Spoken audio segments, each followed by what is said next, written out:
Hello and welcome to today's webinar on note-taking with Notion, brought to you by the Academic Resource Center at Georgetown University. Today we are going to be going over how to set up Notion so that it can be an effective note-taking tool for you, as well as how to get yourself organized when taking notes and some general note-taking tips. As always, feel free to add any questions to the chat throughout this session. So for today's session, we are on Notion. We don't have a presentation. We're just going to be working directly with the program throughout this entire session. So let's start with a brief overview of Notion. Notion is a fairly complex program that can be used as the epicenter of your student needs. It is available online and it is a free program to use. So if you have an EDU email address, this can be a great way to get all of your information set up in one spot. Some of the pros of working with Notion, one is that it is highly customizable. You can really make these spaces your own, which a lot of folks find makes it a more creative process to be organized. But that work will take more time up front. However, you can then make the rest of your academic semester easier once you've set up these spaces. Notion can be really helpful in streamlining content across different formats and platforms. So for example, if you have teachers who use a mix of Google and Canvas and PDFs, this is a good way to bring all of those different programs together. This is not an ideal program, though, for students who dislike formatting their workspace. And it's not ideal for students who want something simple and straightforward, because Notion isn't necessarily that simple. It does have templates, which we're going to spend some time looking at today, but it is so customizable that there can be a bit of a learning curve if you're approaching it for the first time. When taking notes, you want to begin each class by getting organized and having a sense of understanding where you're going to take your notes and what those notes look like. If it's a few weeks into the semester, then you're in a really good place for reassessing your note-taking system so that you can be mindful about setting up a note space that works for each individual class. With this in mind, if you are going to be using a note-taking space on Notion, you want to set up your note-taking space before going to class. And a good example of what this might look like, if a class has slides, make sure you've printed or downloaded them before you're heading into your class. So let's get into Notion. One of the great things about using Notion is it has a lot of pre-made templates, which we'll just go over briefly how you can set these up. I have hidden right now our menu bar over at the left. And at the bottom here, if we click on templates, this will let me bring up any of the templates available in Notion that are pre-made. You can also make your own, of course. And what's great is that you can search for both school, work, personal, or projects. And there's all kinds of interesting ways to stay organized. I like with personal, we have a weekly to-do list, quick note, tasks, goal tracker. For school, a good way to get started with note-taking is just searching what they have available for notes. So we're going to go over some of my favorite templates that they have on here. The first is class notes, which again, you would create by bringing up the template bar and asking it to create template, and it would take you to a page like this. So again, the template page is going to be fairly blank, meaning that it has all of these fake courses in it. The idea is that you fill in your own courses. So beginning, we have our all notes page here, which has the name, the course, and the type. What's helpful is that these tags here, where we have math is a certain colored, history is a certain color, these are actually smart tags. So they aren't just labels that have been typed in, they mean something.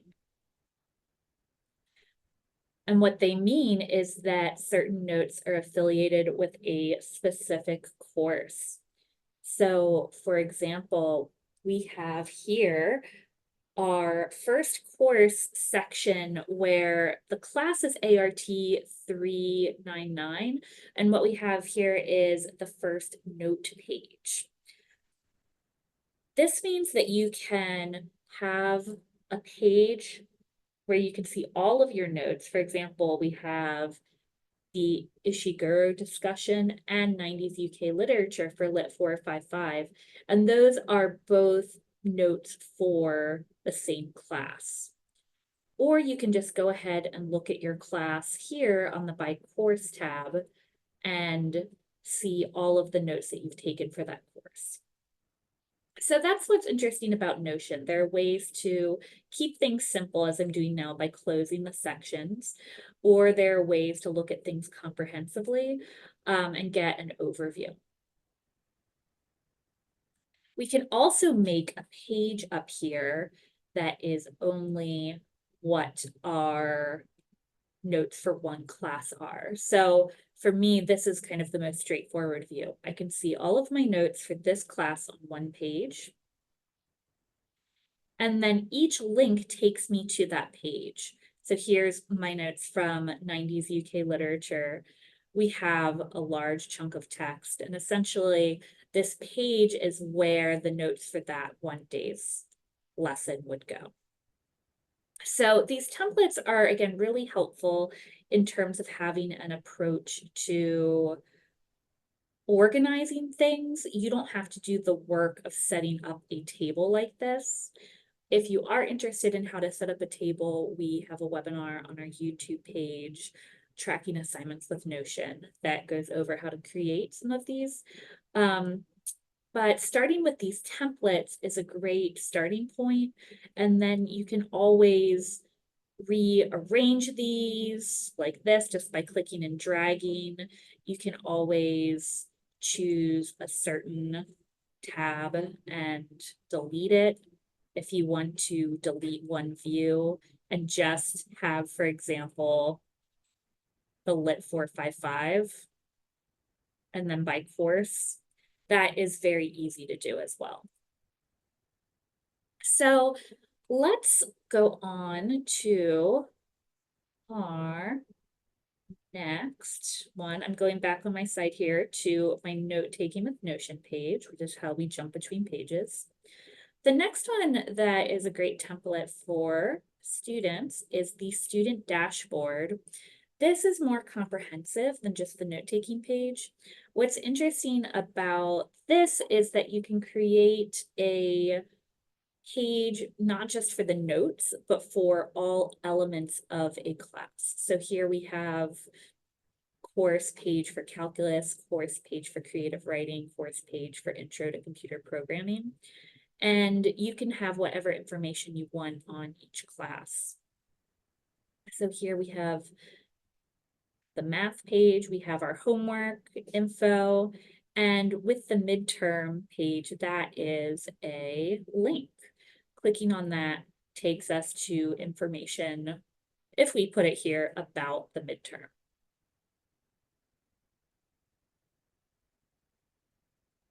We have here also our professor information. This is information from the syllabus.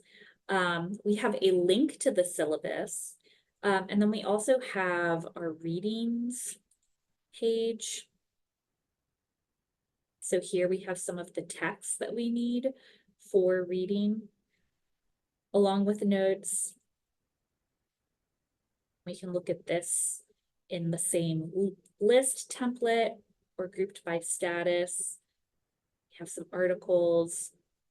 And then up here in the top left-hand corner, this is where we have our menu. So if I want to go back to the calculus page, that's how I can return.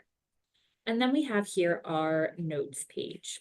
So we have our page that will lead to, again, our list of specific chapters, and then we can open it in a side view, the page where we would take the notes for that class. If we go back to our course page, our main page from this template, student dashboard page, we can also have a to-do list. This template is organized in terms of in progress versus complete. And we also have the information for major assignments for an essay class coming up. So this is what's coming up. We can have new and we can have in progress and complete. We also have personal projects and clubs. And for each of these underlined pieces here, when you see text that's underlined, that is a link. So now here we have a page within page about the robotics club. With, again, if you were to download this template, you would have all of this information pre-made, but you don't necessarily need to use it all. You can delete what you're not interested in quite easily. So if I didn't want clubs, I could click delete. I could delete, you know, I can move things around if I want to move it around. So if you're not interested in using this for scheduling or for personal projects, you can get rid of that piece.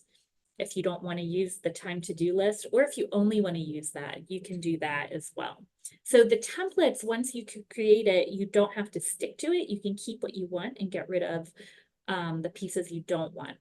The benefit of having this format is that, again, you can kind of combine information about either the final, or I think in particular, as we saw with the creative writing course here, we can have notes here and have their own dashboard and readings here in the same place.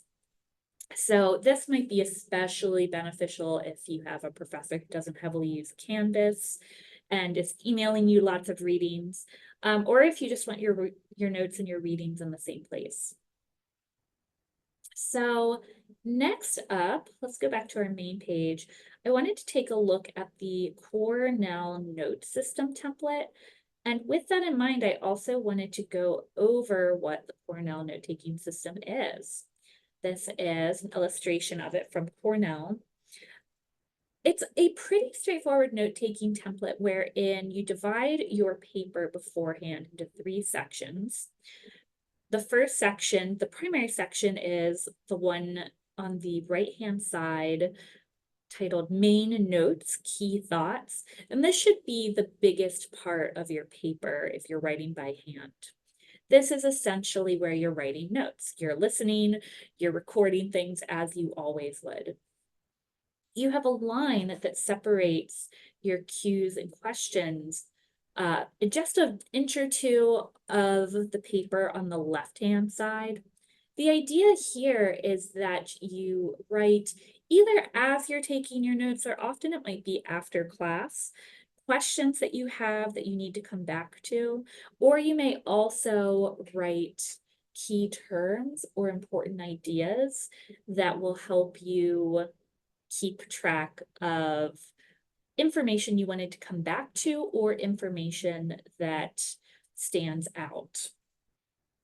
Then at the bottom, at maybe a quarter of the page, what you should do after you're finished is write a summary of those notes. You can do that for the whole class at the end of class or for the whole page.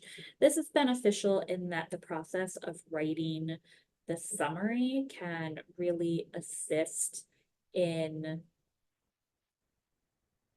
getting a big picture idea. And it's not only that you have the summary of the big picture idea to refer back to, it's also that the process of writing out the summary and asking yourself the question of what is this big picture will really help you process the information and understand it better. Let's take a look at what their template looks like for Cornell note-taking system. It's a little different. We have a few, the way that this particular template is set up is that the first part is sort of teaching you how to use it, and the actual template is down at the bottom. So we have, here's your template. So there is just something that you can kind of use and delete everything above it.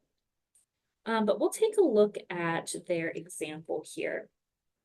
What they have is a title at the top. Here it's labeled, here's an example. Then there are two columns. There's your main column on the right, which is titled Notes. And here we have some bullet points with the big ideas. These are, again, just notes that are being taken as class is going on. And you can tell from the fact that nothing's underlined that these aren't links. These are just notes. Then on the left here, we have the questions or key points that are basically telling us what we need to come back to. Here, they've had it set up as recall. What is it that we need to recall later? So we have 1 question, 2 questions, 3 questions that are essentially interpreting the notes in a different way. And then at the bottom in this red box, we have a summary. The summary is very brief. It just encapsulates the big picture. Above this example, we have information about how to create these tools. In particular, we have how to make this call out box, which is sort of a different tool. And this is the first place we're kind of using the idea of commands in Notion, which we'll talk a little bit more in a bit. But by typing that / call out, then we've made a box here. And we always have these little emojis come up. These can be changed as well, which is part of what makes this so fun. So there's a lot of options for customization in here, which is part of what we love about Notion. So now that we've looked at some of these templates, we're going to talk about just some of the more basic features in terms of taking notes in this program, inserting links and using commands. So we just looked at our first command. You can also include links to different programs, and you can import files as well. Here we have a link to a presentation that's on Google Drive. That makes it helpful to jump again between different programs. We've been seeing a lot of lists, a lot of formatted text, and the way that we can add that information is by using commands. In general, you can type in Notion by just beginning to type. If you make a new page and you start typing, the information will come out as text, pretty straightforward. If I just write, hello, I am typing notes, we have a note. But then after the fact, we can kind of move it around. We can move it up there if we want. We could add information below, and automatically we have a list of some of the basic blocks that come up. But essentially, when we have this / is the easiest way, that will bring up the different commands. So there's the idea of text. We can create a page this way. So that is how we would create a link to a different page with more information. I love that we can add a to-do list right here. So now instead of regular bullets, we have these check boxes. And just like other programs, if we press enter afterwards, we retain that as a bullet point. We can do headings to help create structure. We can add a table. The table is what we saw earlier in terms of sorting notes. We can also undo things with Control-C, which is always helpful.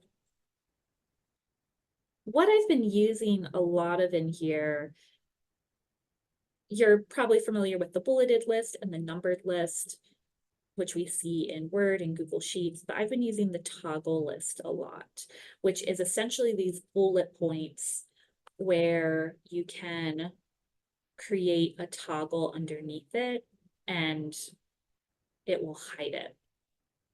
From these toggles I just made, you can tell that if there's a black caret, there's information underneath it. And if it is gray, like this one I just created, then there is nothing underneath of that caret. We can also edit text. So I've highlighted it and we can link it. We can change our text color. So we still have all the capabilities of creating text that we see in other programs that you may be more familiar with. We can also use this to import lots of files, but PDFs are an interesting one because of the way that we can work with the text directly. But you can upload images. For example, what I have here at the bottom is an image I just dropped in. But PDFs, I think, can be particularly helpful with note-taking because often if the text is readable, we can copy and paste. So there are a lot of different ways to play with this. You can upload one large file. There are limits to the size of what can be uploaded to Notion. So even in terms of larger files, you may need to split them up or do it in pieces, which is good to know going in. Here we have 3 slides from a presentation that I put in as just one large document. And this is a PDF, so we can highlight the text. What's interesting is this block we have here, we can kind of edit it as if it were a picture. So if you don't want it to take so much space up, you can scroll down it like so. That's not necessarily how I prefer to work. I prefer the toggle system. So then if we want to make it larger again, we can do that. So it's nice to have that flexibility. And now we have it just as like one slide, one slide, one slide.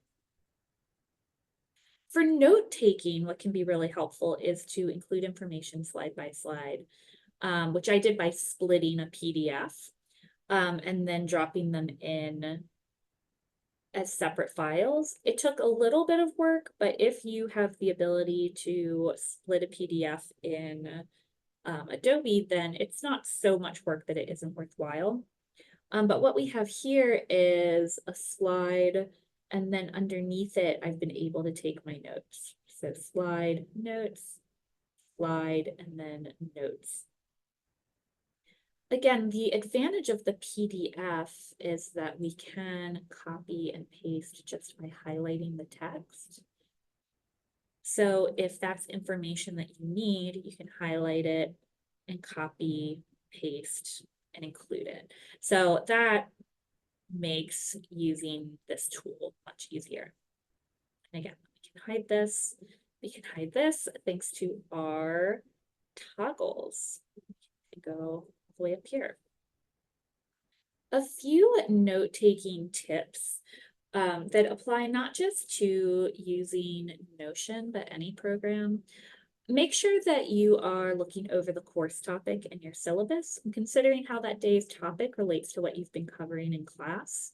And before you go into class, write down questions that you have based on homework and readings. So that's a great way to set up your note-taking platform if you are using a program like Notion. Begin by putting your questions at the top of your individual note-taking page. Find a balance between writing everything down and writing nothing down. So if you copy absolutely nothing down when you're taking notes, that can make it really easy for our minds to wander. This definitely works for some folks who thrive in an auditory listening environment. But if you do find that your mind wanders a lot, try to challenge yourself to write down a few key ideas per slide or per topic, just to keep yourself grounded in the moment of class.